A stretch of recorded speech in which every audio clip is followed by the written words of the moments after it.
तो hello everyone, आज के वीडियो में हम बात करेंगे कि मैंने TCS डिजिटल को कैसे क्रैक किया।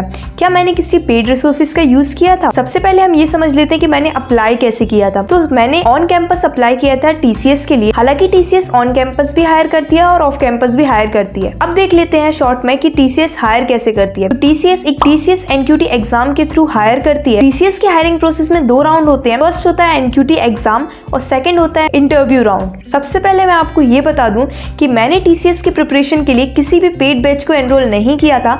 मैंने सारी फ्री रिसोर्सेज का यूज करके TCS डिजिटल को क्रैक किया है। सबसे पहले ये समझ लेते हैं कि प्रोसेस में होता क्या है। तो सबसे पहले होता है हमारा TCS NQT टेस्ट, जिसमें हमारा एप्टीट्यूड सेक्शन होता है और कोडिंग सेक्शन होता है।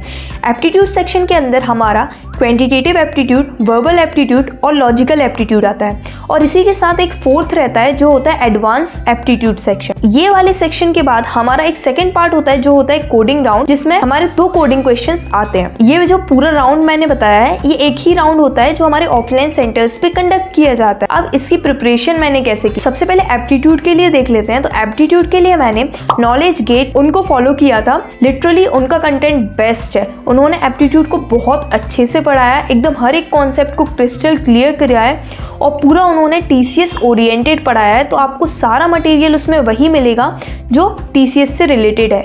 मैंने जो प्लेलिस्ट फॉलो की थी उसकी लिंक आपको डिस्क्रिप्शन में मिल जाएगी और उस प्लेलिस्ट में आपको वन शॉट्स भी मिल जाएंगे अगर आपको वन शॉट फॉलो करना हो तो। सेकंड पार्ट देख लेते हैं हम फर्स्ट राउंड का, जो होता है कोडिंग राउंड, जिसमें 2 कोडिंग क्वेश्चन आते हैं। लेवल क्या रहता है कोडिंग राउंड का?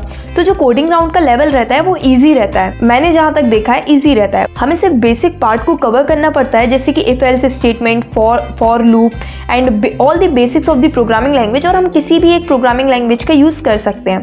मैंने C++ का यूज किया था। अगर डेटा स्ट्रक्चर की बात करें तो हमें एरे और स्ट्रिंग अच्छे से आने चाहिए TCS को क्रैक करने के लिए। और अगर हम कोडिंग क्वेश्चन सॉल्व नहीं कर पाते हैं TCS में तो ऐसा नहीं है कि हमें कोई भी प्रोफाइल के लिए सिलेक्शन नहीं आएगा, शॉर्टलिस्टिंग नहीं आएगी। निंजा के लिए हमें शॉर्टलिस्टिंग आ सकती है और अगर हम एक कोडिंग क्वेश्चन सॉल्व कर पाते हैं तो हमें डिजिटल के लिए शॉर्टलिस्टिंग आ सकती है। और जब हम दोनों कोडिंग क्वेश्चन सॉल्व करते हैं तो हमारे प्राइम के लिए शॉर्टलिस्टिंग आती है। और कुछ केस में अगर हम 1.5 क्वेश्चन भी सॉल्व करते हैं तो प्राइम के लिए शॉर्टलिस्टिंग आ जाती है। अब सेकंड राउंड जो होता है वो होता है इंटरव्यू राउंड। इंटरव्यू राउंड में हमें कुछ बातें ध्यान रखनी होती है कि हमारा रेज्यूमे जो होना चाहिए वो अच्छा होना चाहिए और मेन चीज रेज्यूमे में वही चीज मेंशन होनी चाहिए जो हमें आती है। एक भी चीज ऐसी नहीं होनी चाहिए जो हमें नहीं आती लेकिन हमने रेज्यूमे में मेंशन की हो। वो बहुत ज्यादा गलत इंपैक्ट डाल सकती है हमारे इंटरव्यू में। और रही बात इंटरव्यू के लिए मैंने कैसे प्रिपेयर किया था, तो सबसे पहले मैं तो पूरा गो थ्रू हुई थी मेरे रेज्यूमे के थ्रू। जो टॉपिक्स मेरे रेज्यूमे में मेंशन थे उनको मैंने गो थ्रू किया था और उनके बेसिक्स जो क्वेश्चंस थे, जैसे कि इंटरव्यू बिट और GFG पे जो भी क्वेश्चंस थे, इंटरव्यू क्वेश्चंस, उनको मैंने रीड किया था और 1-2 इंटरव्यू एक्सपीरियंस भी मैंने देख लिए थे।